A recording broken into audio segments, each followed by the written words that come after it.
computador.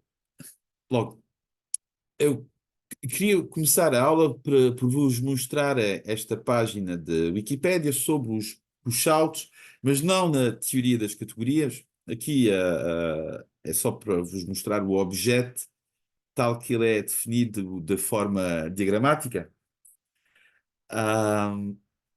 E antes de vos falar do objeto topológico, mostrar um bocadinho do que é que se trata aqui. Logo, essencialmente, vamos aqui pôr umas cores. O que é que nós temos aqui?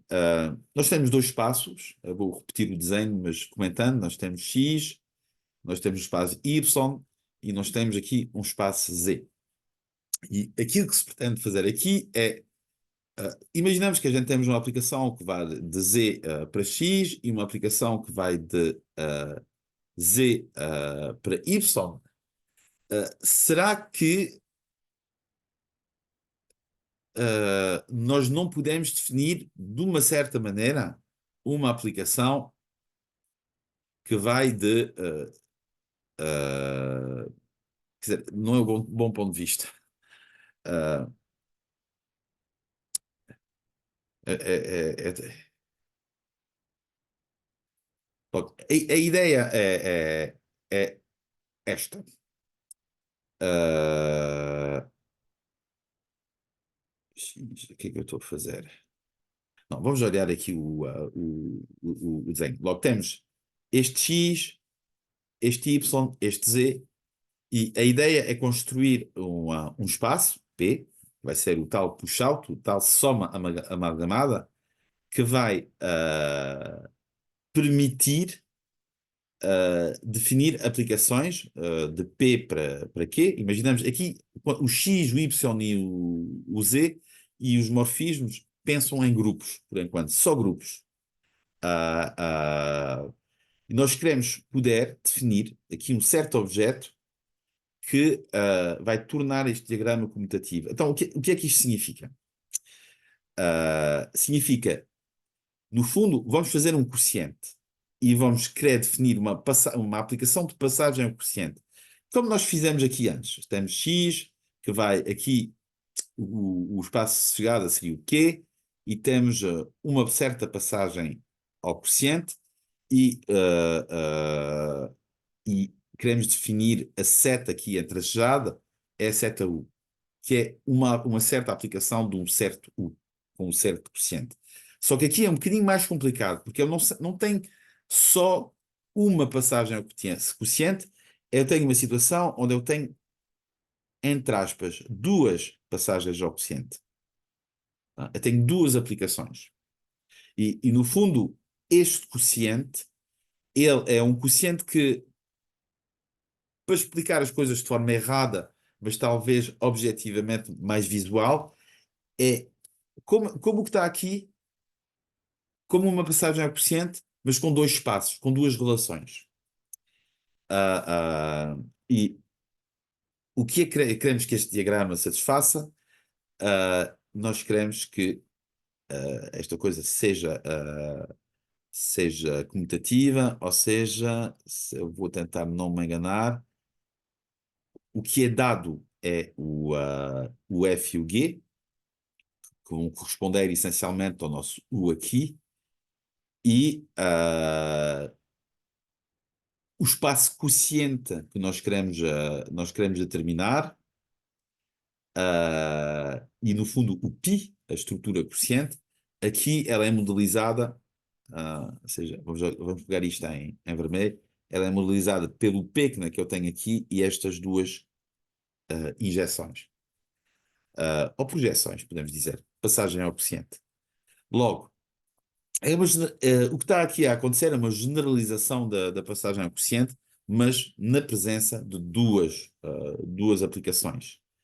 Logo, a consequência vai ser que com estes dados, o F, o G, o X, Y e o Z, vai existir um espaço quociente P e duas aplicações canónicas π, que aqui vão ser I1 e I2, tal que, se eu tiver uma aplicação que vai de P, Pois, é um desastre. As minhas aulas são um desastre. São um desastre porque isto vai tudo, as setas não estão no bom sentido. Mas pronto, se eu tiver uma aplicação J1, qualquer seja, J1 e J2, vai existir um U, ou seja, J1 e J2 é aquilo que corresponde aqui no U, vai existir um U, tal que, ah, como é que é? Tal que, vamos olhar o diagrama, U após I1 é igual a J1. Vamos só olhar isto e vamos comparar com o que nós temos aqui. Logo aqui, nós queremos que existe um U barra, com estas notações terríveis, tal que U barra, não está certo, após pi é igual a U. É a mesma coisa. E as setas estão no bom sentido. Logo, vejam só isto. Vejam só a semelhança. Ah, qualquer seja para a aplicação de passagem ao quociente, para o quociente, qualquer seja U de x para q, que seja compatível com relação ao quociente, existe um U barra que faz comutar este diagrama, associado à, à aplicação quociente π, relacionada com a nossa relação. E aqui é moralmente a mesma coisa. Não é? Qualquer seja J1, J2, que vão do X para o Q, aqui é só um, vai existir um U que faz comutar o diagrama, tal que U após I1 é igual a J1, não é? Onde I1 é a aplicação quociente que vai de X para o nosso espaço quociente P. Conseguiram perceber alguma coisa daquilo que eu disse agora? Hum. Bom, Mais ou menos. Eu fiquei com a ideia, mas mas a ideia é que é uma dupla passagem ao quociente. Se nós quiséssemos só a aplicação quociente, ah, nós olhávamos só para isto. Só esta parte do diagrama é a aplicação quociente. É o diagrama que eu fiz junto. P é o espaço quociente.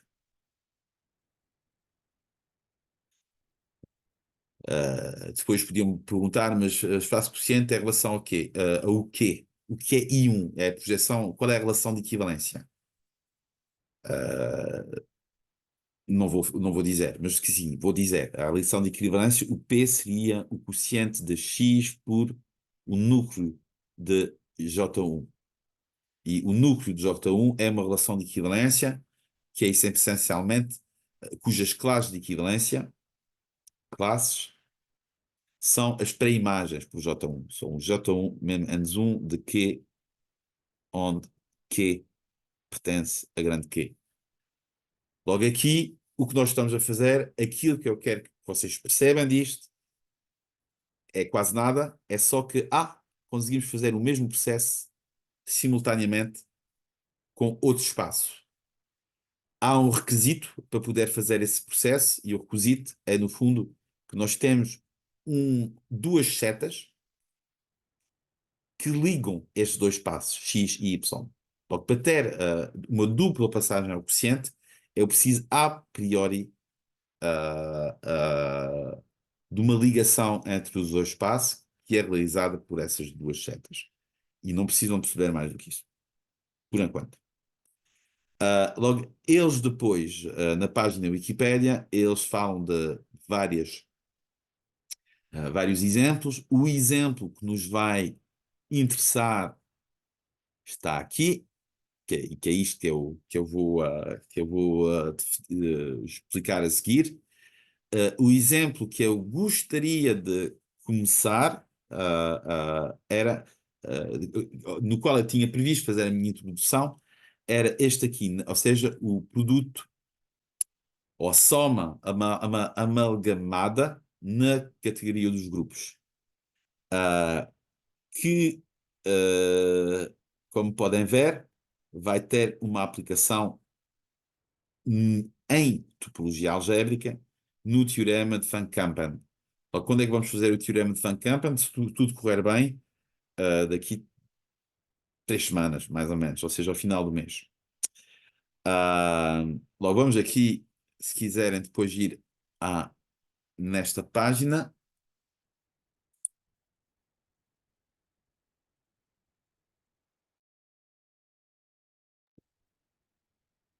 E eu não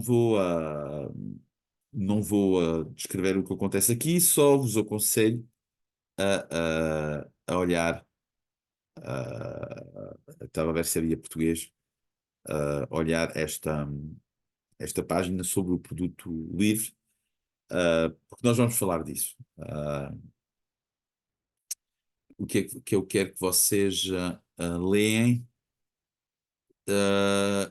Eu acho que é mesmo aqui, esta parte. Quer dizer, tem aqui exemplos que são interessantes, ver os exemplos.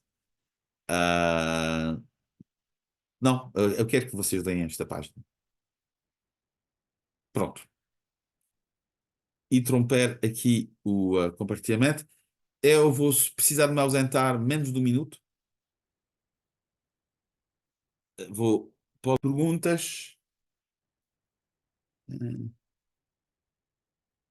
Não?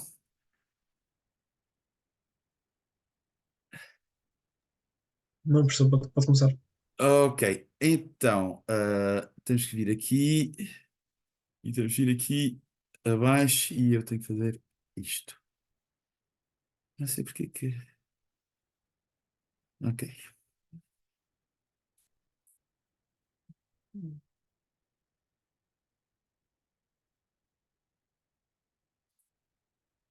Então, ah, nesta, ah, nestas notas que eu tomei, ah, a questão da introdução das somas, ou das somas amalgamadas, eu acho que é o termo que é usado em português também. Ah, vai nos permitir detalhar um pouco mais o processo de colagem das N células que nós começamos a introduzir nos complexos celulares. Logo, a ideia é mesmo ir um bocadinho mais a fundo.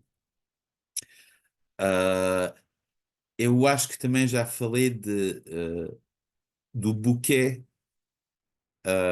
de dois passos, ou do wedge de dois passos nas aulas anteriores, que é essencialmente juntar dois passos num ponto. Ou seja, aqui posso voltar rapidamente a falar de wedge X com Y, que eu acho que é um exemplo simples. E como é que se faz formalmente o wedge de dois passos topológico? Um, Pega-se num ponto que vamos chamar a x0 pertencendo a x, pega-se noutro ponto y0 pertencendo a y, considera-se a união disjunta de x e de y e quocienta-se essa união disjunta pela relação de equivalência que é gerada por este ponto x0, y0. Então aqui cuidado com as notações.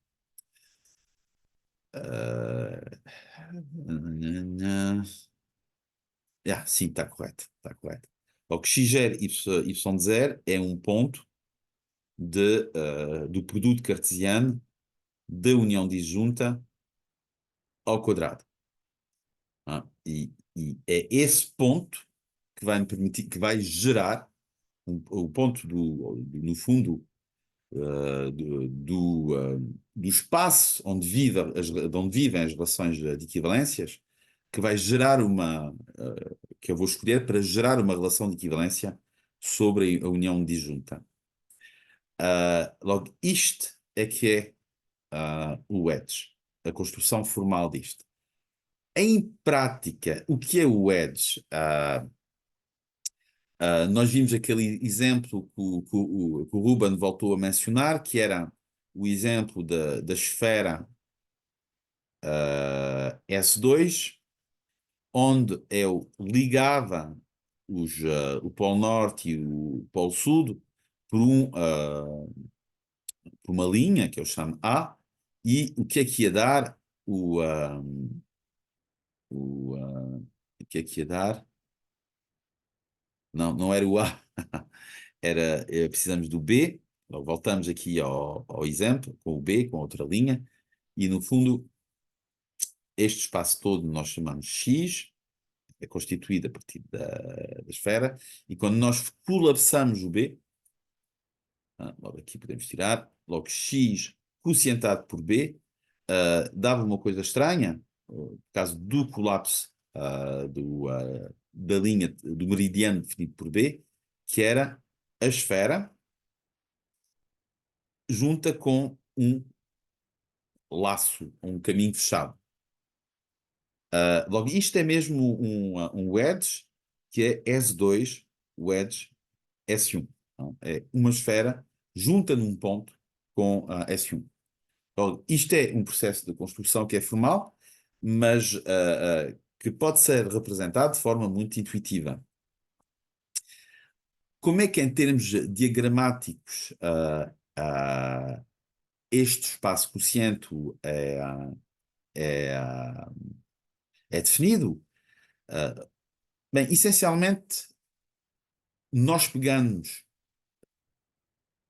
num ponto, ou seja, aquilo que eu chamo um ponto é um conjunto que tem um único elemento e definimos uma aplicação desse ponto para X, uma aplicação deste ponto para Y, e se vocês pensam, eu posso chamar F esta e chamar G esta, e se vocês pensarem bem, o que é que vai ser, como é que uma aplicação destas ela é caracterizada?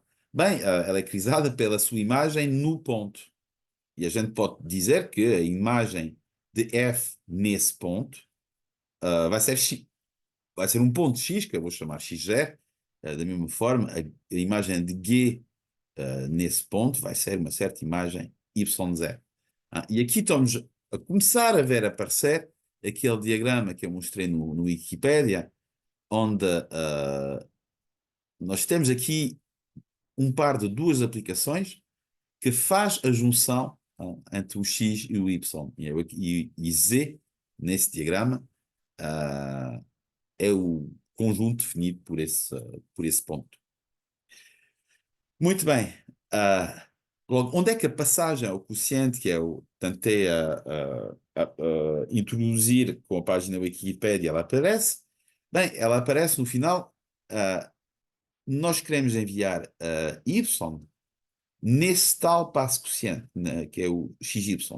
Este como eu mostrei acima, é um quociente de uma união disjunta. É o tal P. Logo, isto na página sobre o push-out é o tal P. E nós temos aqui duas projeções canónicas que eu posso chamar, não sei como é que vou chamá-las, eu gosto de chamá-la, esta gosto de chamá-la J, e esta eu gosto de chamá-la J'. Este J e este J' são mesmo aplicações de passagem ao quociente. Não, são passagem ao quociente. Logo, não é direto, no sentido em que como é que nós vamos de X para o espaço quociente X wedge Y? Vocês veem que o espaço quociente X wedge Y é o espaço quociente da soma disjunta. Logo, em primeiro, nós temos que injetar o X no espaço soma disjunta de x e y, e depois temos que fazer a passagem ao quociente de x soma y por aquela relação que eu defini aqui acima, que é simplesmente identificar o ponto x0 de x com o ponto y0 de y. Logo, este j, na verdade, ele é a composição entre a inclusão de x na soma disjunta e a subjeção canónica ou a aplicação canónica que vai da soma disjunta ao wedge, ou seja, isto é mesmo o wedge. Obrigado por tirar-vos isto aqui. Ele não gosta quando estamos aqui na berma. Bem, e o J' vai ser definido da mesma forma, porque nós vamos também ter uma injeção, ou seja, podemos chamar isto I, uma injeção I' de Y para a soma disjunta, que nós vamos compor pela mesma aplicação canónica, mesma passagem ao quociente, que é X. Aqui vou escrever o wedge diretamente. Vamos escrever a passagem ao quociente Y. Logo, estão a Uma ver, questão. diz, Tenho uma questão. Eu não sei se isto é uma questão demasiado antes do tempo ou não, mas como é que nós garantimos que, essa composição vai dar mesmo um x wedge y? É que se eu, não, se eu bem me recordo, o x wedge y eram duas superfícies que se tocavam em um só ponto, certo? yeah. Como é que nós conseguimos garantir, através dessa decomposição, que elas vão se tocar apenas num ponto? Ah, ah, ah, bem, eu apetece-me responder é trivial, mas obviamente não é trivial se estás a fazer a pergunta. Repare, ou seja, isso seria mesmo interessante perceber o processo aqui. Tu partes de um ponto genérico. Ah, não interessa em que espaço esse ponto vive. É o Z. O Z é um conjunto que só contém um ponto. Esse ponto ele é enviado em dois espaços diferentes. Por F em X, num ponto de X e por G num ponto de Y. Como é que tu percebes que o X e o Y colam-se num ponto? Bem, porque esta construção ela é feita de forma a que o diagrama seja comutativo.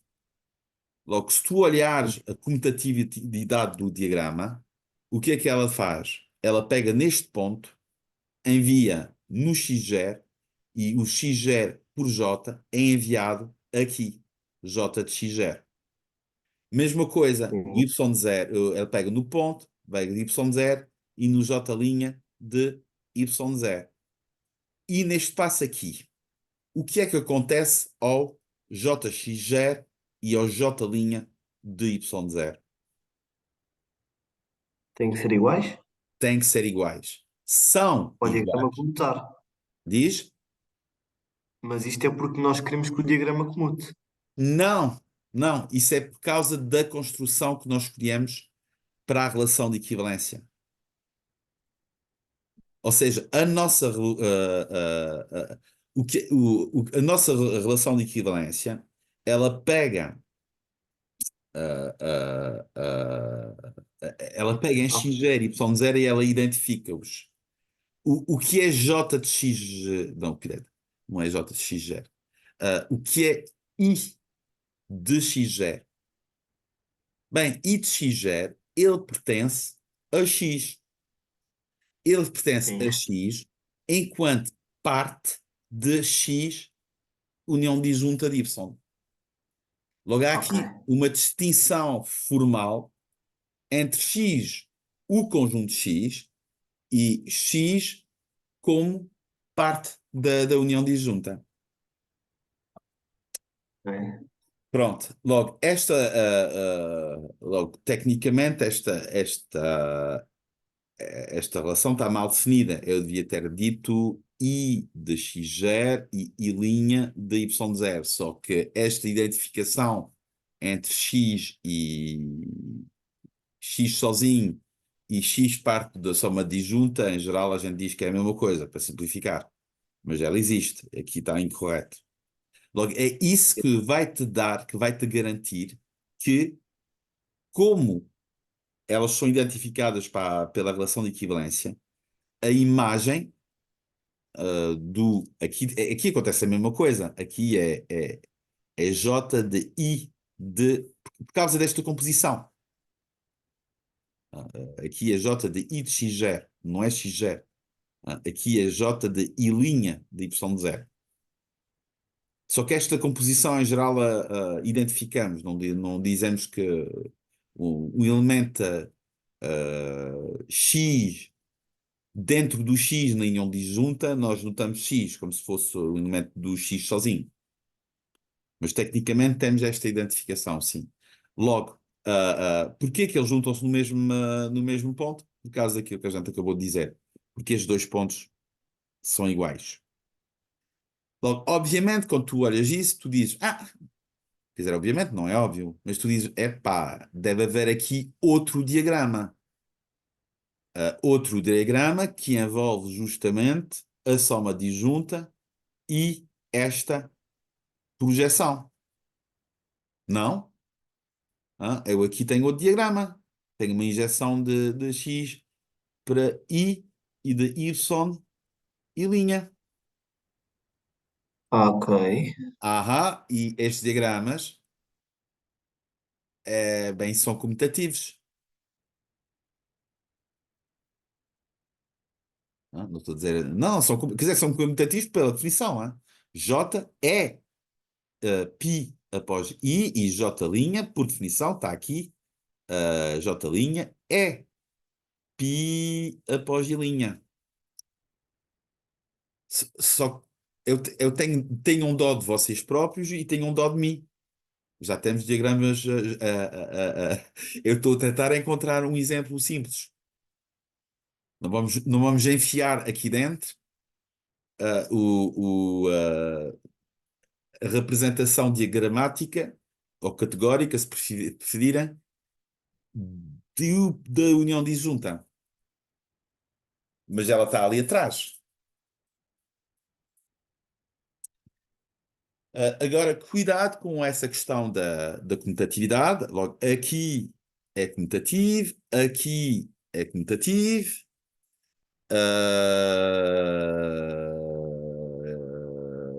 X, Y, X, Y, F, J', J também é comutativo.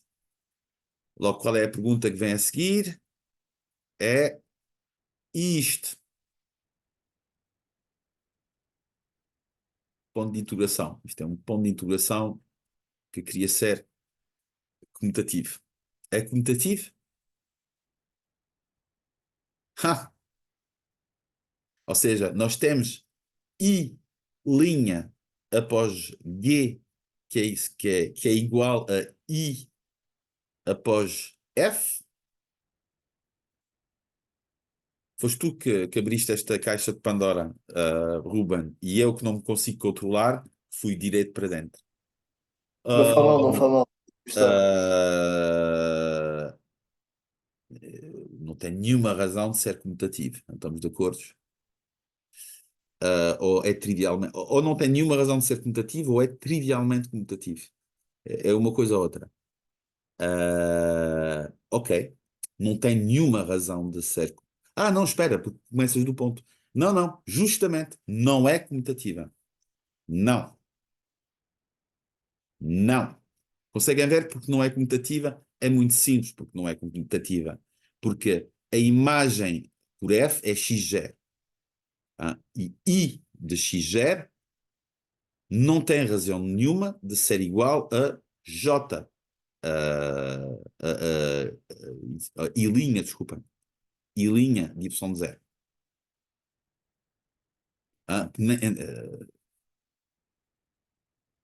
Estamos de acordo? A imagem do ponto por F é um ponto x0 aqui. A imagem por G é um ponto y0 aqui. O que é isto? É a injeção do y na soma disjunta. Logo vamos ter um x0 no x, o y0 no y. Eles não têm razão nenhuma de ser iguais. Logo, esta parte do diagrama não é comutativa.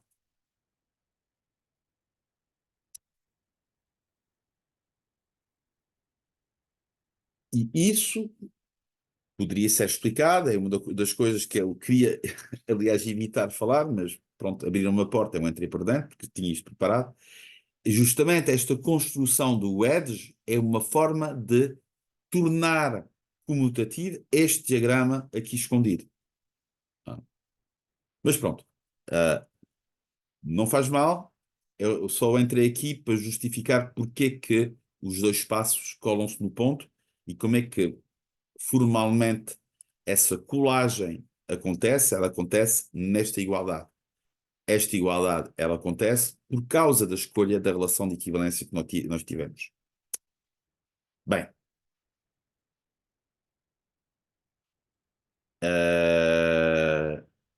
ok.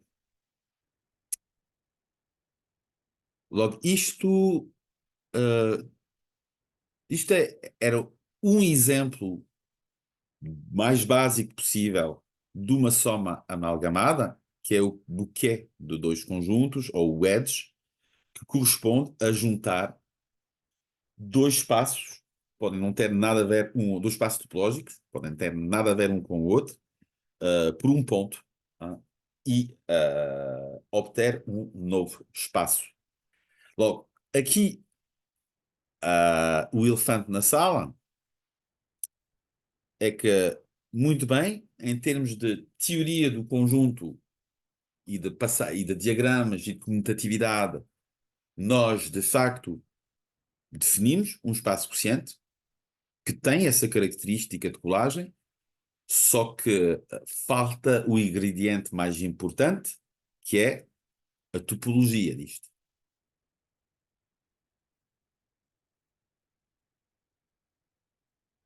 E eu não quero entrar nesta conversa sobre a topologia ainda. Só quero dizer o seguinte: nós temos uma passagem ao quociente. Isto é uma passagem ao quociente. Ou seja, vamos ter a topologia desta coisa, vai ser definido como uma topologia quociente. Topologia quociente. Que, se vocês lembram-se, é a mais fina, que torna a projeção canónica, ou subprojeção canónica, contínua. Mas para ter uma topologia quociente, eu preciso de uma topologia aqui. Na soma disjunta.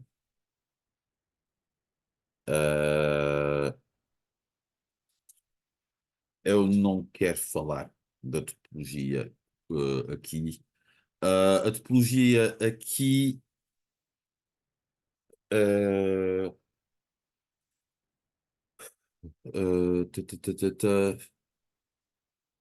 não.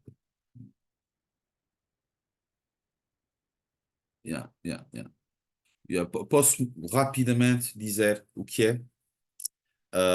Logo envolve, obviamente, o diagrama que estava ali escondido, e envolve estas inclusões, e a topologia quociente vai ser a topologia final associada a I, I e linha. Logo nós voltaremos a falar sobre isso, eu só não quero falar disto aqui, por enquanto. Aliás, isto é uma coisa que nós estamos a falar agora para vocês não terem que sofrer muito quando vão estudar o dito apêndice. Sobre a topologia dos complexos celulares. Bom, logo isto era um exemplo do Edge. Agora vamos ver o caso geral. E no caso geral, nós temos aqui as notações que eu escolhi são estas. Não são um bocadinho diferente, mas vão ver que é parecido. Aqui é um F, aqui é um F', e aqui vamos definir um conjunto que chamamos X união disjunta Y índice A. Aqui também temos uma seta. Vamos ver seta. Aqui também temos um J e aqui temos um J'. E esta coisa vamos chamar a soma amalgamada de X e Y segundo, entre aspas, A. Obviamente não é só segundo A, é segundo A, F e F'. Mas para não pesar demasiado na notação, não vamos pôr A índice F, F'. Vamos só o A e ao A são associadas duas aplicações F e F'. Logo, este conjunto de soma amalgamada, ele é construído exatamente da mesma maneira que no caso anterior. Ou seja, no fundo, vamos novamente passar por uma união disjunta e, obviamente, passar por uma projeção canónica, uma subjeção canónica, ou seja, uma relação de equivalência. Qual vai ser a relação de equivalência que vai permitir juntar, no fundo, juntar X e Y, esta soma amalgamada é juntar X e Y segundo A. Qual é a relação de equivalência? Vai ser a relação de equivalência que vai dizer que F de A é equivalente a F' de A.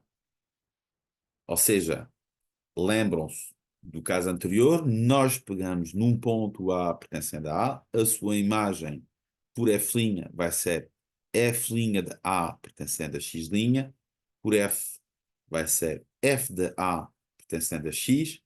Estes pontos enviam-se por injeção na soma disjunta e nós passamos ao quociente identificando estes dois pontos e colando. Obviamente aqui é um bocadinho mais complicado porque, bem, não há, são vários pontos. A colagem pode ser feita de todas as maneiras possíveis. Ou seja, a topologia de A pode ser muito complicada, o que vai tornar que a forma como nós, e depois o F e o F' podem ter também imagens que reproduzem essa complicação no X e no X'. Logo, depois, quando vamos juntá-los, podemos ter uma coisa topologicamente atroz. Logo, isto é só uma amalgamada, da mesma forma, esta construção funciona não só na categoria das aplicações entre conjuntos, mas na categoria dos espaços topológicos, ou seja, este objeto vai, vai ter uma topologia.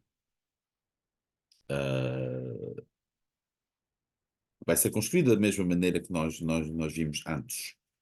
O que é que eu queria dizer por além disso? A forma técnica de justificar resultados esta soma amalgamada, vamos chamar isto Y, J, J',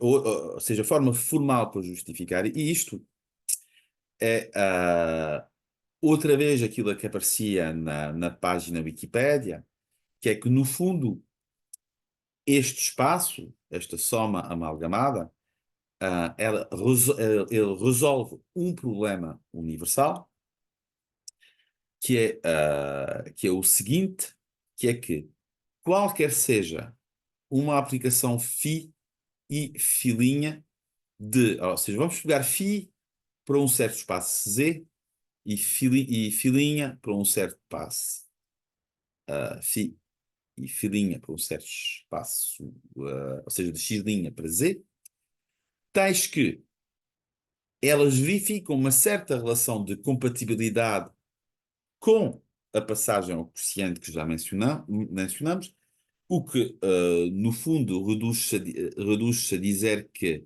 φ e filinha são... sim, φ e filinha são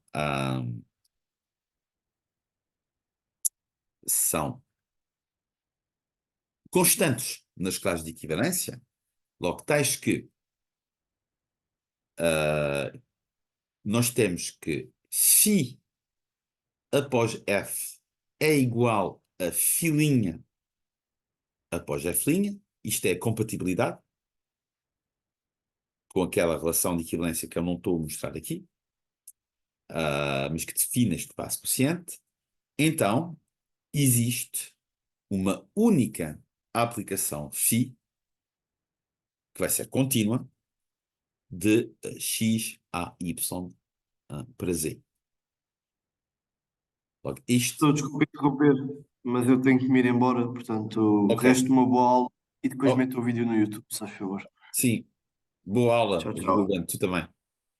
Logo, existe uma única aplicação φ que faz que este diagrama seja comutativo, logo aqui, tal que φ após J' é igual a φ e φ após J é igual a φ.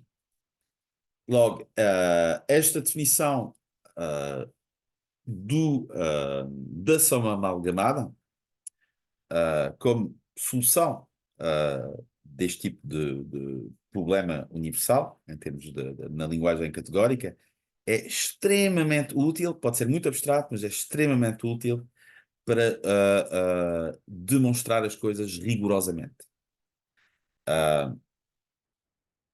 Nós vamos fazer uma demonstração do resultado importante, que é, posso já anunciar, que é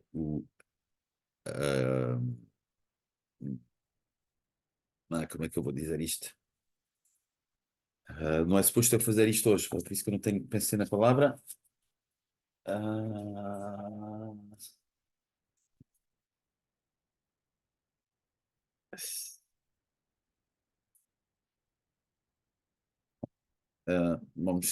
Ou seja, isto tem a ver com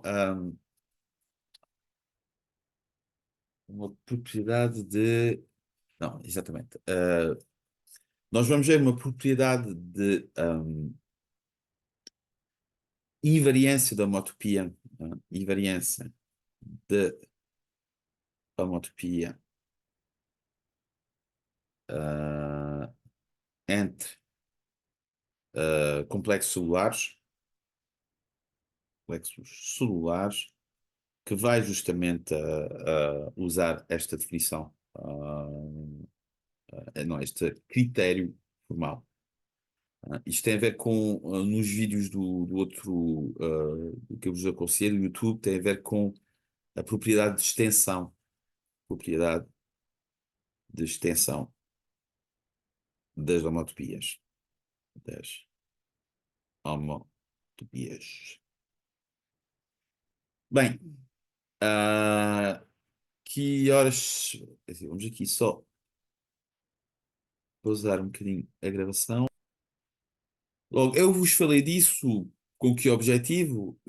Com o objetivo de vos explicar um bocadinho mais formalmente a questão da construção formal dos complexos celulares, e com que objetivo, ao final, é poder fazer de forma rigorosa e ao mesmo tempo intuitiva estes resultados mais tarde, a construção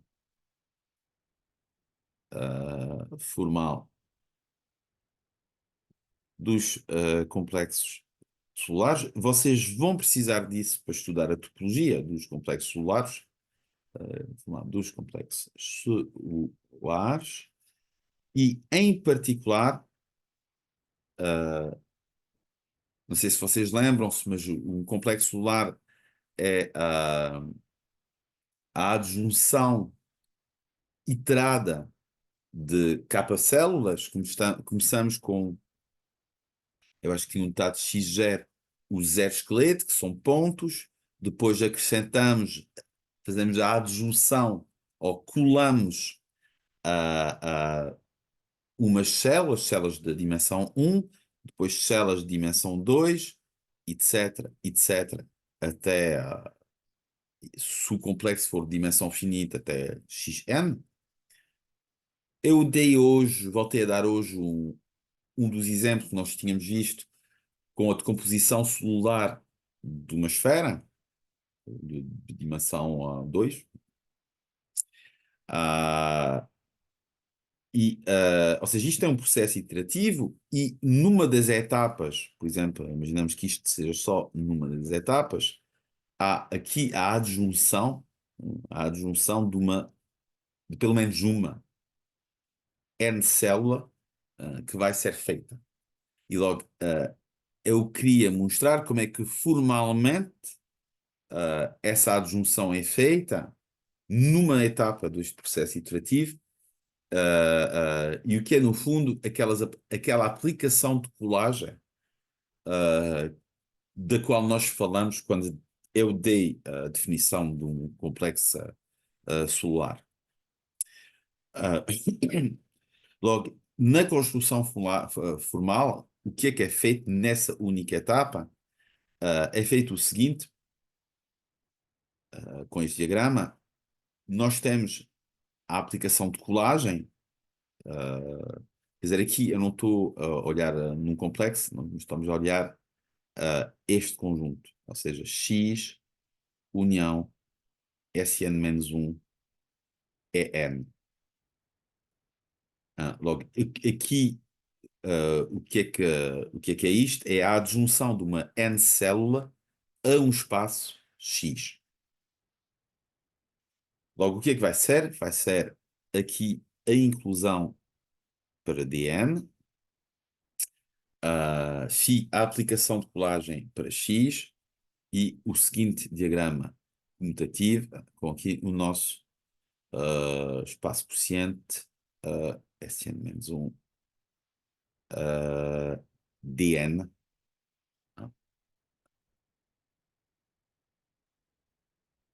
que é notado X, às vezes assim, é N, e com, às vezes sem nada, às vezes com Sn-1, quando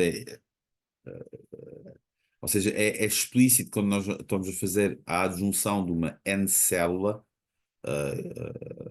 que há aqui um Sn-1. Logo, às vezes a gente esquece de pôr aqui, não precisa pôr o Sn-1. Logo, estes dois conjuntos são a mesma coisa. E tenho que dar aqui nomes às coisas. Não preciso. Mas para isto aqui tenho uma passagem a quociente J e aqui temos uma passagem a quociente J'. E aqui é simplesmente a inclusão. Logo, nesse processo de construção dos complexos celulares, que é por indução, na enésima etapa, vamos adicionar várias N células à construção anterior, e uma dessas N células ela é adicionada por adjunção a partir de uma soma, ou seja, no fundo é isto que eu chamo X. Uma dessas células ela é adicionada a partir deste processo de soma amalgamada que nós vimos anteriormente.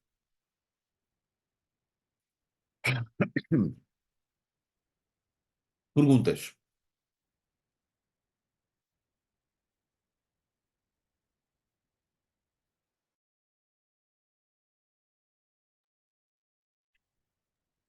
Não tenho nenhuma, professor.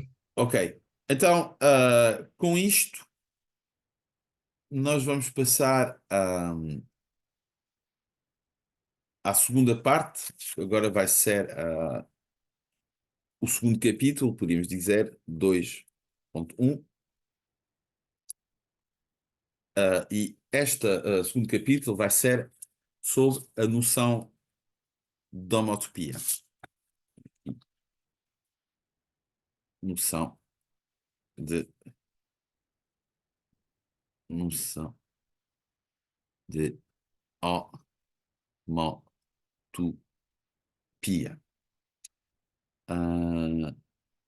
Ok? Logo, vamos começar com uma definição. O que é uma utopia? Logo, aqui vamos olhar duas aplicações que vão de um espaço topológico X para um espaço topológico Y, vamos chamar F e G. Estas aplicações, eu nunca vou dizer, mas elas são contínuas, a não ser que eu diga o contrário, todas as aplicações são contínuas. E nós dizemos que F e G são homotópicas,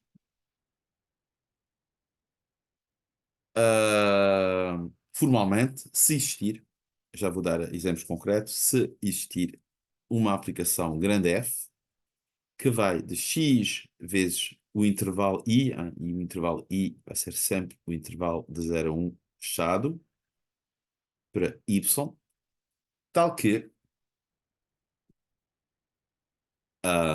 grande F de x de 0 é igual a f de x, e grande F de x de 1 é igual a g de x. Logo, esta aplicação também é contínua.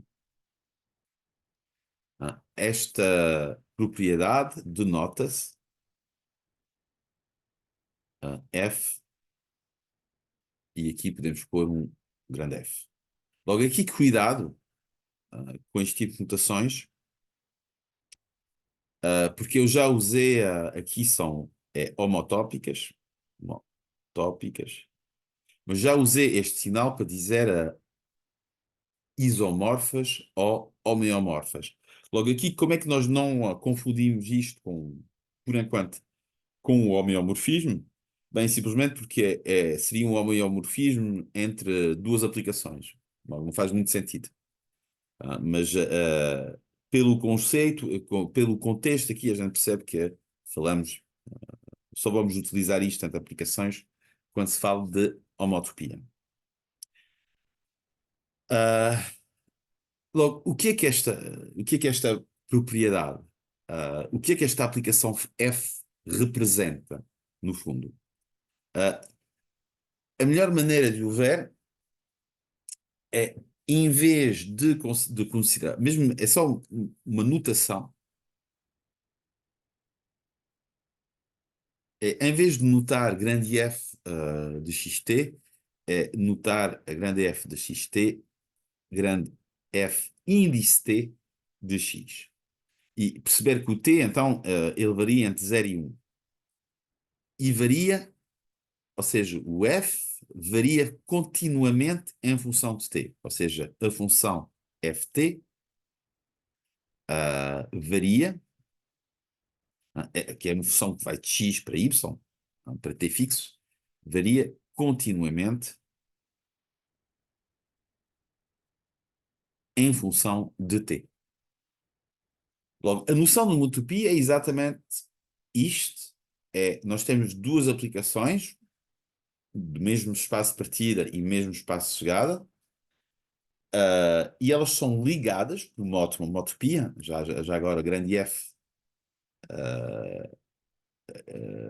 grande F chama-se a homotopia, a homotopia entre F e G. Logo, existe uma deformação contínua da aplicação F para a aplicação G. E como é que essa deformação contínua ela é representada? Ela é representada por uma família, no fundo, que é isso que nós estamos a dizer aqui. Temos uma família de aplicações FT de X para Y, dependendo do parâmetro T pertencendo a I, que depende continuamente desse parâmetro. Daí a noção de deformação contínua de uma para a outra. Em termos de gráficos, ou seja, representação geométrica, entre aspas, geométrica, daquilo que estamos a dizer, bem, nós podemos imaginar os grafos da função f e da função y. Logo aqui, nas abscissas vou considerar o espaço x, nas ordenadas vou considerar o espaço y, e podemos imaginar que o gráfico da função f vai ser uma cena assim, isto é o grafo.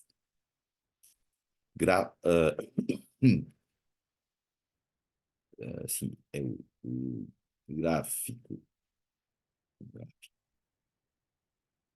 de f, e vamos olhar, por exemplo, o G como uma cena assim, isto é o gráfico de G. E o que é, ao final de conta, esta homotopia? Vai ser uma família de funções, cujo, quando eu faço variar o gráfico destas funções, bem, eles variam continuamente, e começam aqui, imaginamos, F0, isto F corresponde ao meu grande F0, o gráfico de E corresponde ao meu grande F1, e aqui os gráficos intermediários, por exemplo, aqui temos F índice T, o gráfico de F índice T, e existe uma forma de deformar continuamente o gráfico de F no gráfico de G, passando do gráfico de grande F0 para o gráfico de grande F1. Logo, uma ideia de representação geométrica seria esta. De uma maneira um bocadinho mais precisa, nós podemos dizer que para qualquer ponto do gráfico de F, isto vai corresponder, por exemplo, é esta ordenada. O que é que eu estava a tentar aqui dizer?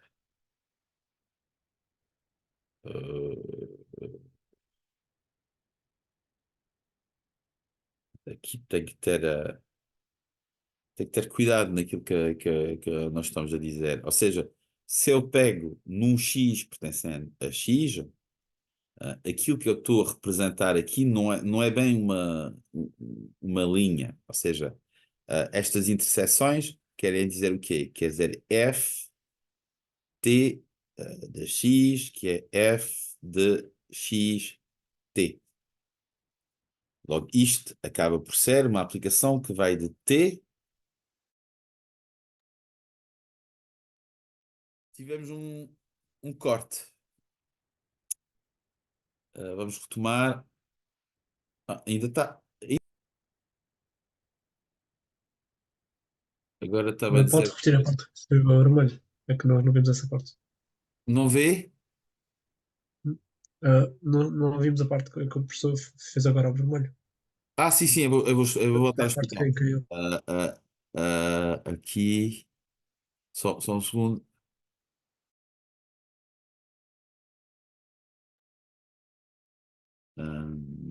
Ok. Logo, aqui a parte vermelha era para mostrar, no fundo, quando eu fixo um X no espaço grande X, ah, como é que varia as imagens desse X pela homotopia. E o que eu estava a dizer é que para X pertencendo a grande X fixo, aquele desenho que eu estou a fazer aqui, no fundo, esta linha, não é bem uma linha, porque eu não sei muito bem o que é Y, mas não é, pelo menos a priori pode não ser uma linha, pode não ser uma coisa contínua.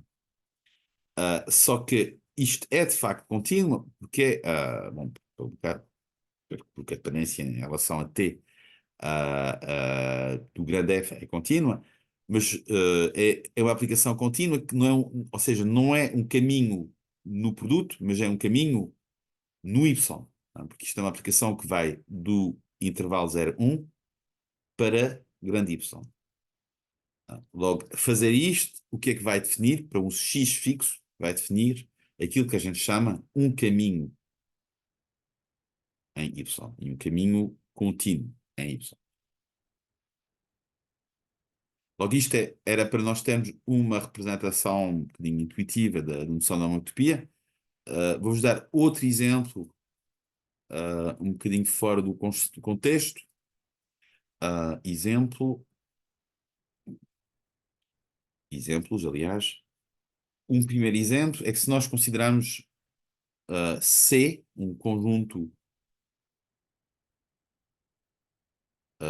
convexo do espaço euclidiano Rn, do espaço vetorial de dimensão n. Eu lembro, vocês sabem todos, normalmente, porque tiveram análise funcional, o que é um conjunto convexo. Consideramos um ponto, xg, pertencendo a C arbitrário, e consideramos uma aplicação f de C para um espaço X. Logo, X é um espaço topológico e F é, como sempre, uma aplicação contínua. Logo, eu não estou a dizer qual é a topologia do conjunto C, porque ela é óbvio, vai ser a topologia induzida pela topologia da Rn. Logo, esta função também é qualquer, é arbitrária, dentro destas restrições.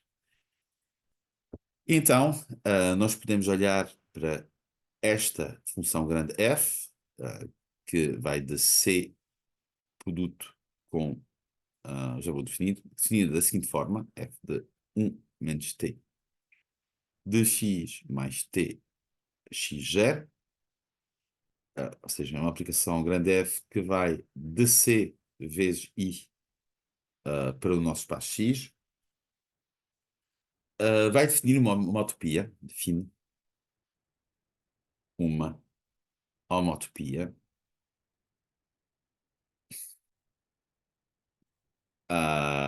de. Então vamos fazer f0 de x. O que é f0 de x? T igual a 0, vai ser x. Vai ser, desculpa, f de x. Para grande f1 de x, o que é que vai ser grande f1 de x? T igual a 1, vai ser f de x0. Ou quando a gente olha isto assim, não consegue ver muito bem o que é que esta homotopia está a fazer, porque não consegue ver muito bem o que é o x. Logo, há um caso particular importante desta situação, é quando x é igual ao próprio c. Logo, se x é igual ao próprio c, agora o que nós temos é uma aplicação grande F, c vezes i, para c. Para c. E eu vou também especificar o que é o grande F, pelo menos no início, e vamos olhar outro caso particular, ou não. Não, não preciso, por enquanto por enquanto não preciso especificar o que é o F. Então, o que é F0? Bem, F0 vai ser a aplicação F. O que é F1. F1 vai ser uma aplicação, é a aplicação que vai, então, de C para C, mas que é constante. Que são C para C, constante, né, de valor f de x0. Logo, o que é que isso diz ao final de conta? Ah, logo, aqui, como espaço convexo vamos olhar C é igual, olha, ao intervalo 0, 1, incluído em R, logo aqui tem R, posso imaginar R, posso olhar o meu conjunto C, 0, 1, 0, 1, e então neste quadrado posso olhar o gráfico de F, e eu quero que o gráfico seja uma aplicação contínua. Podia ter feito um desenho um bocadinho maior, assim, 0, 1 e 0, 1, C, C. O que é que vai ser o gráfico de F? Então, podemos olhar esta coisa, sei lá, isto, tipo uma função sen, pelo menos sen de πx, acho eu, ou 2πx, não, πx. Pouco importa, isto vai ser o F. O que é o C? Bem, vai depender do x0 que eu vou escolher. Imaginamos que eu vou escolher x0 que corresponde a este valor. É arbitrário, podia ter. Aliás, não vamos escolher esse valor, vamos escolher, para ser mesmo arbitrário, vamos escolher um x0 aqui. E f de x0, obviamente, está aqui. Logo, o que é F1? Esta aplicação? Bem, é simplesmente a aplicação que tem um valor constante cujo gráfico é, no fundo, y igual a f de x0. Y igual a f de x0. E aqui o f que eu tomei, se eu ainda sei fazer contas, seria sen de πx. Ou seja, quando x é igual a 0, vale 0. Quando x é igual a 1, também vale 0. E quando x é igual a 1 meio, vale 1 meio. Pronto. Logo, o que é que nós temos aqui? Temos uma homotopia entre a função constante que vale f de x0, sen de πx0, e a função não constante que vale sen de πx. E uma forma de desenhar, eu vou tentar desenhar a homotopia. Será que eu consigo desenhar essa homotopia? Será que eu vou querer desenhar essa homotopia? Sim, ela é muito fácil de desenhar. Só que eu preciso de um desenho um bocadinho maior do que aquele que eu fiz. Ah, Logo, vamos tentar representar esta homotopia. Desenhar isto assim, imaginamos, e vamos pegar no nosso FXGR assim.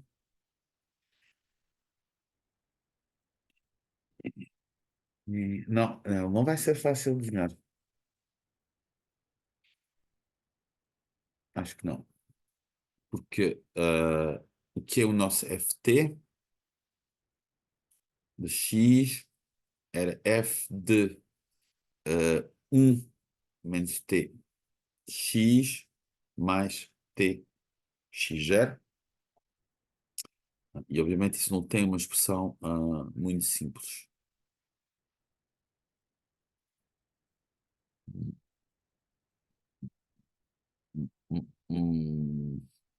Se eu pego aqui num X qualquer, aquilo que eu estou a olhar aqui é um ponto deste segmento. E E isto não me parece assim tão fácil de desenhar. Quer dizer, é só agora que me lembrei de fazer o dito desenho. Ah, logo, vocês desculpam, mas eu vou deixar isto em exercício, e eventualmente começar. Eu não sei,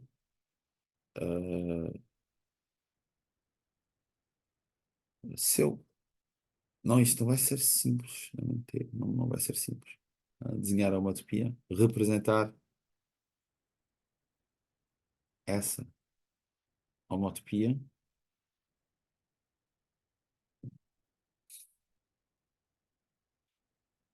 Hum, Acho estranho. Então, ah, ora bem, se o t é igual a zero, eu estou aqui. Isto é t igual a zero. Se o t igual a 1, eu estou aqui. Para um t qualquer, eu estou aqui. E a imagem vai ser esta. Vai ser esta. Aqui a imagem vai ser esta. Esta. Ah,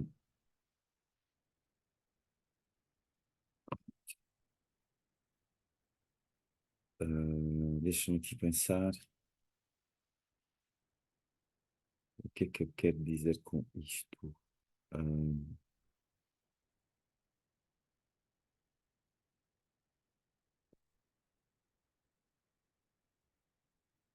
Ora bem, então, isto é f0 de x. E isto é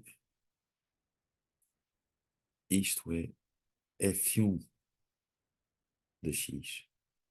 Bem, f1 de x vai ser este ponto. Ah, o que é que eu estou a dizer? Eu estou a tentar perceber como é que eu passo de, ah, de f0 de x, ou seja, nesse caso, está aqui, ao f1 de x. Ah, Sendo que quando o t vai variar, ah, quando o t vai variar, se eu pego um t qualquer, como eu peguei aqui, por exemplo, o, o ft de x, vai ser a imagem deste ponto que está aqui. Logo vai estar aqui. Logo vai estar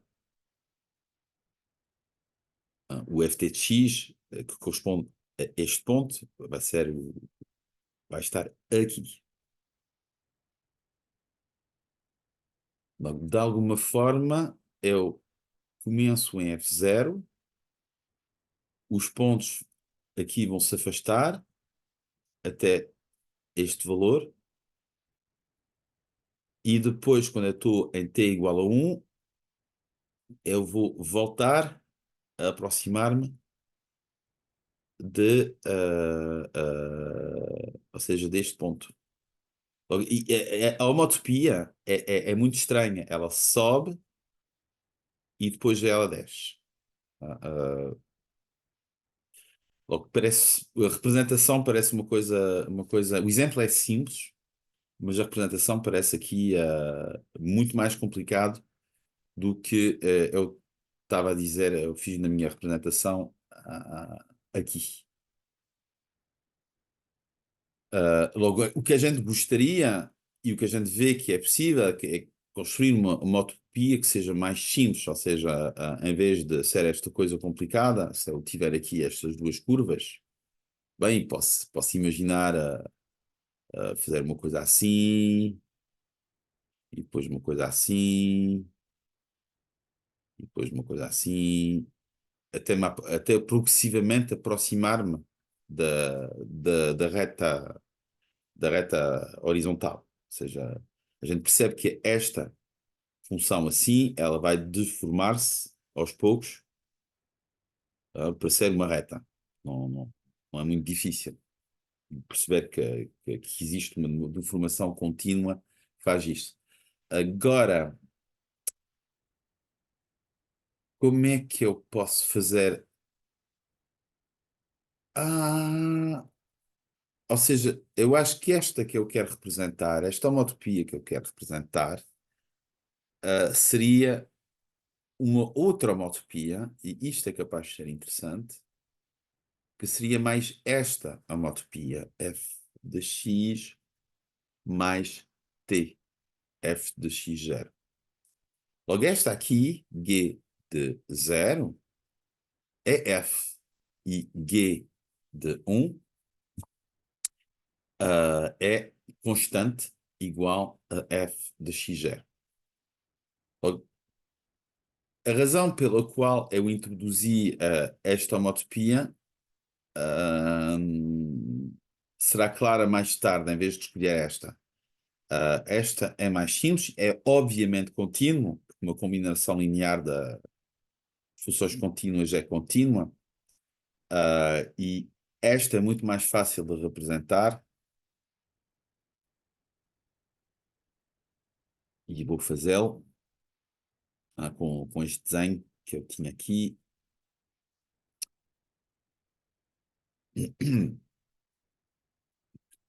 Porque aquilo que eu estou a fazer, se vocês percebem, eu estou a considerar o segmento f de x, f de x0.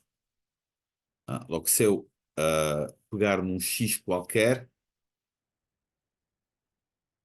tem aqui x, tem aqui f de x, tem aqui vou colocar em verde f de x0, e a deformação contínua vai ser simplesmente de considerar fazer variar o t de 0 a 1 neste segmento. Logo aqui, o segmento, por exemplo, no ponto de interseção, o segmento vai ser só o ponto. E aqui, nós vamos ter, imaginamos um ponto aqui do segmento, aqui está representado um certo ft, e assim por diante, a deformação vai ser sempre assim. E vai ter estes dois pontos que para todos as deformações vão ser confundidos. Logo, isto depois vai se aproximar assim. Logo aqui, a deformação, a homotopia que eu estou a considerar, fica sempre enquadrada pelo gráfico da reta e o gráfico da curva. E a homotopia que eu fiz, a outra homotopia que eu tinha antes, ela é muito mais caótica, mas não deixa de ser uma aplicação contínua.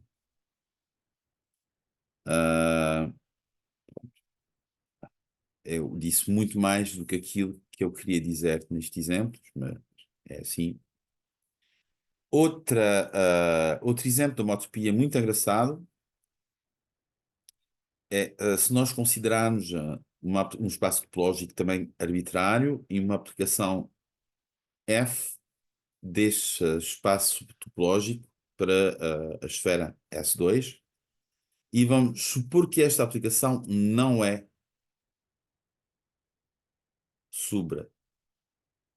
subjetiva.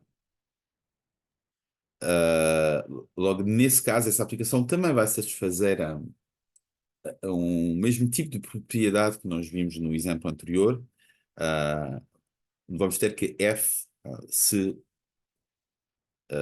não é subjetiva, então f é homotópica. Tópica a uma aplicação constante. Logo, este interesse em definir homotopias de funções com aplicações constantes, ele vai aparecer constantemente nas aulas a seguir. E estes exemplos que eu estou a introduzir também. Logo, como é que se constrói essa homotopia? Logo, o que é que nós queremos mostrar é construir uma aplicação f de x produto com i para S2, tal que o F0 seja igual a F e o F1 seja uma aplicação constante em S2. Logo, aqui podemos dizer igual a um certo vetor V0 pertence a S2. Como é que se mostra que esta aplicação existe e, sobretudo, porque é que nós não queremos que o F seja subrejetivo? Bem, a razão, ou seja, para aqueles que vão ver o vídeo depois, podem tentar pensar 5 minutos porquê que a não subjetividade vai nos permitir construir esta homotopia. Para os outros, se têm uma ideia, podem tentar dizer, sendo que as ideias têm sempre muito a ver com aquilo que nós vimos antes, com a ideia de considerar segmentos. Nesse caso, seria segmentos na superfície S2. Mas pronto, a ideia é de pegar o V0 fora da imagem do F. Logo, o facto de pegar o V0 fora disso vai nos permitir de definir uma aplicação, que eu vou escrever a sua definição desta forma, 1 menos t f de x menos t V0 a dividir pela norma euclidiana do menos t f de x menos t V0. Logo, este quociente faz sentido porque, porque este objeto aqui, ele pertence, por exemplo, a R3. Não, ou seja, S2 está contida em R3. Logo, V0 é um vetor de R3, incluindo S2. F de x é um vetor de R3, incluindo S2. E eu posso considerar o segmento que liga esses dois vetores. Vai ser um elemento de R3. O que é que eu estou a fazer? Esse vetor de R3, estou a dividi-lo pela sua norma. Logo, quando eu faço esta divisão do vetor pela sua norma, tenho um versor que vai ter norma 1. Logo vai necessariamente pertencer a S2. E porquê que este grande F faz instantaneamente, verifica instantaneamente, pelo menos estas duas propriedades? Bem, porque quando eu faço t igual a 0, bem, f de x de 0 é igual a f de x. Quer dizer, vai ser igual a f de x sob norma de f de x, mas não esquecemos que f tem valores em S2. Logo, a norma em f de x é igual a 1. Logo, isto é igual a f de x. Para t igual a 0. Para t igual a 1, bem, 1 menos 1 vezes f de x vai dar 0. E nós ficamos com menos V0 sobre norma de menos V0, que vai nos dar o vetor menos V0. Pela mesma razão, V0 pertence a S2. Logo vamos ter, de facto, uma aplicação constante. Sim, só uma cena aqui é que aqui é menos V0 que eu tenho que escolher. Se eu quisesse aqui mais V0, eu teria que supor, como pusemos aqui, é menos V0. Se eu quisesse mais V0, eu teria que supor que menos V0 não pertence à imagem.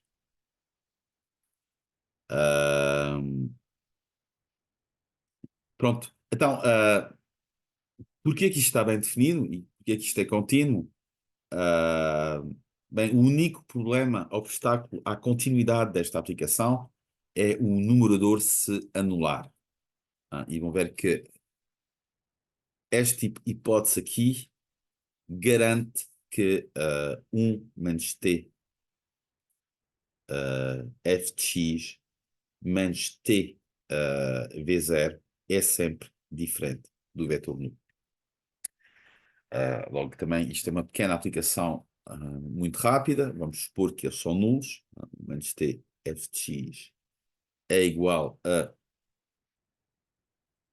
t v0.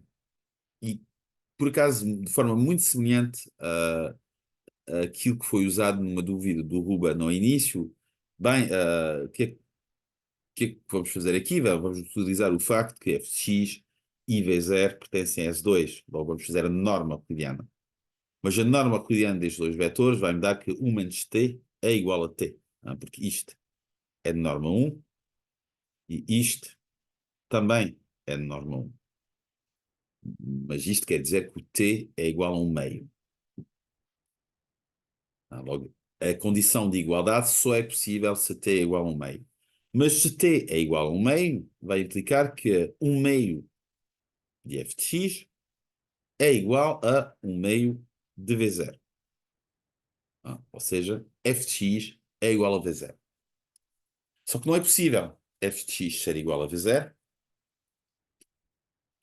porque isto significaria que v0 pertence à imagem do f. E nós assumimos que o v0 não pertence à imagem, logo teríamos uma contradição. Logo, o dominador nunca se anula, e esta aplicação é bem definida e contínua. E define a homotopia que se pretendia.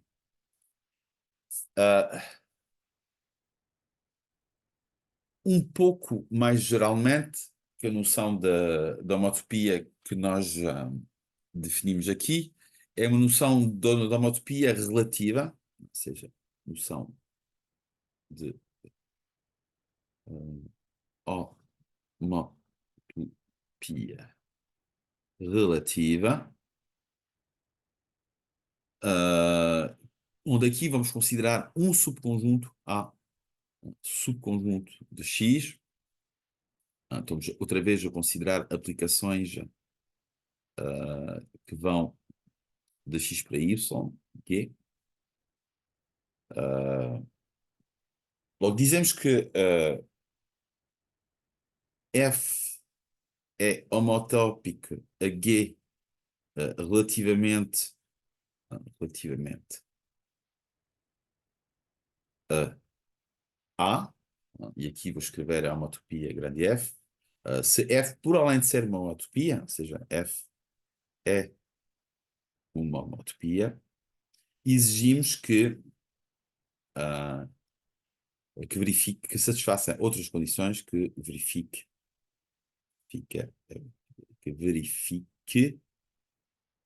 bem,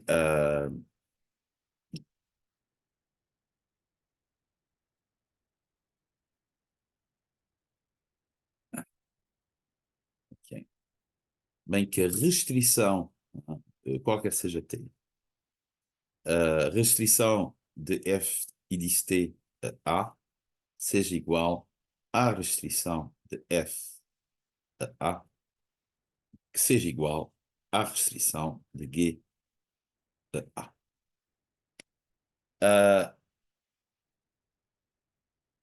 Logo, estão a ver que isto, ao mesmo tempo, é uma noção mais geral, mas também temos aqui uma condição suplementar sobre o F e o G, para serem homotópicas, que é que F e G, ou seja, para ser possível, para ser possível existir tal homotopia, F e G têm que coincidir em A. Tem que ter as mesmas imagens no conjunto A. Isto também pode-se escrever de outra forma, mas não vale a pena aqui simplificações. Nos exemplos anteriores que acabamos de ver, ou seja, no exemplo, eu acho que dei nomes nestes exemplos, eram números, pelo menos, 1 e 2, certo? Logo no exemplo 1,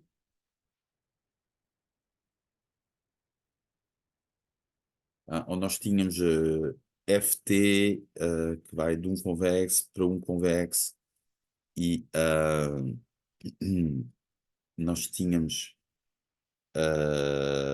f de xt, que era igual a f de 1 menos t x mais t x0, e tínhamos então f0, que era igual a f, e f1, que era constante, igual a f de x0. Logo, o que é o nosso conjunto A aqui?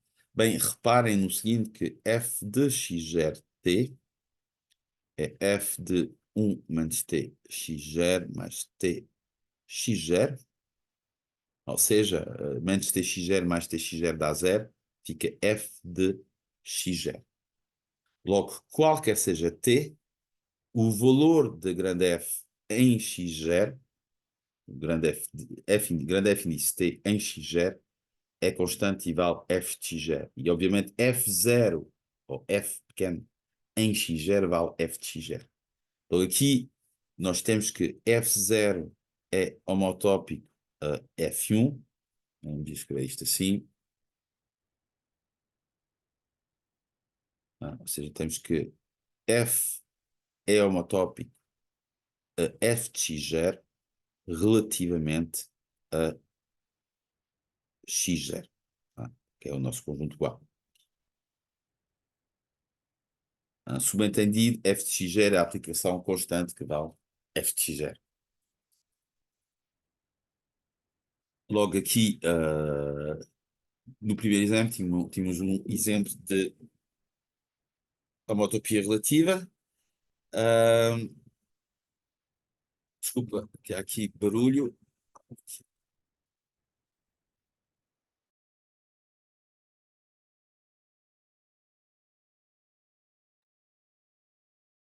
Cada vez mais helicópteros militares a passar aqui por cima de casa, enfim. E no exemplo 2, onde a nossa homotopia, desta vez, era aquele quociente, 1 menos t f de x menos t v0 sobre a norma da mesma coisa. Bem, o conjunto é vazio, não é? Ou seja, as várias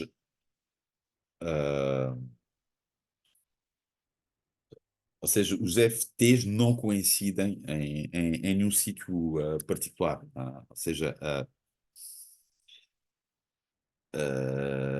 reparem, quando eu faço f de 0 de x, que é f de x, isto nunca pode ser igual a menos v0, que é f1, afinal de contas. É a aplicação constante. Logo, como elas são diferentes, qualquer seja x, já agora, elas não têm um subconjunto do espaço de partida, grande X, onde elas podem coincidir. Ou seja, faz, aliás, parte da nossa construção ver que V0 está fora da imagem do pequeno f. Já agora, esqueci-me de comentar o que é que geometricamente isto significa. Isto fica, se quiserem, um TPC, representar ou perceber geometricamente.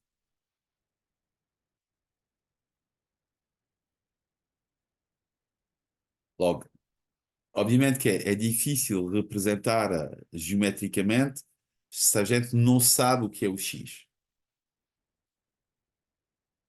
Logo, a ideia, aqui podemos ir aqui mais abaixo, a ideia vai ser de olhar f de x para S2 para um x simples. Logo aqui eu estou a desenhar S2, e eu vou escolher um x simples. Logo, um x simples poderá ser simplesmente S1. Logo, o que é F? Um F simples, bem, é um F que envia S1 no equador, por exemplo.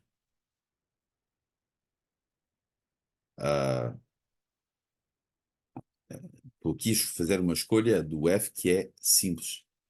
O que é que significa, então, dizer que esta aplicação, que envia S1 no equador de S2, é homotópica uma constante? Como é que isso se representa geometricamente? Bem, quer dizer que a gente pode, no final de contas, deformar a imagem intuitivamente. Quando eu vou fazer variar f de t, eu vou fazer variar a imagem desta circunferência. Imaginamos agora numa cena assim, e depois numa cena assim, até chegar a um F1, que é um certo ponto que não pertence à imagem inicial. Logo, isto é um exemplo possível. Outro exemplo que pode ser interessante analisar é, imaginamos que nós temos D2 e enviamos D2 em S2.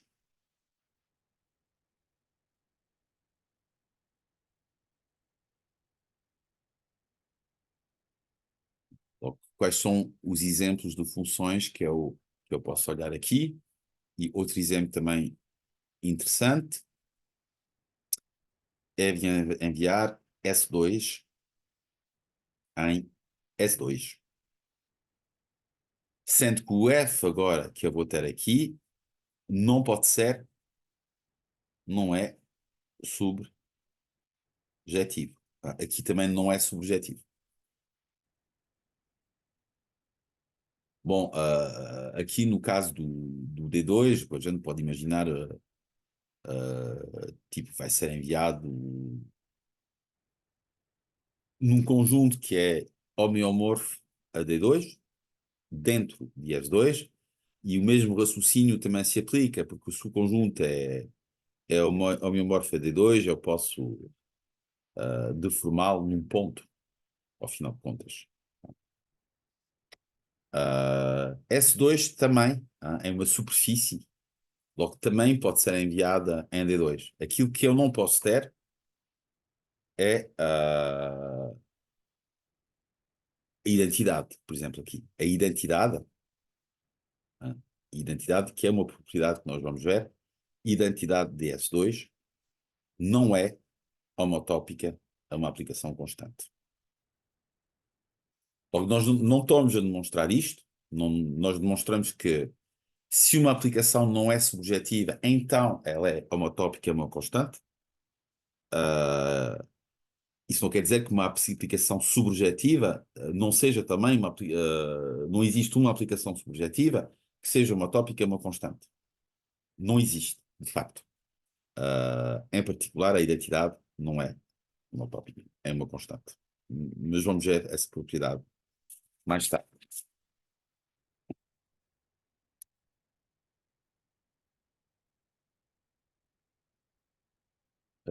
Deixa-me aqui interromper um segundo a gravação.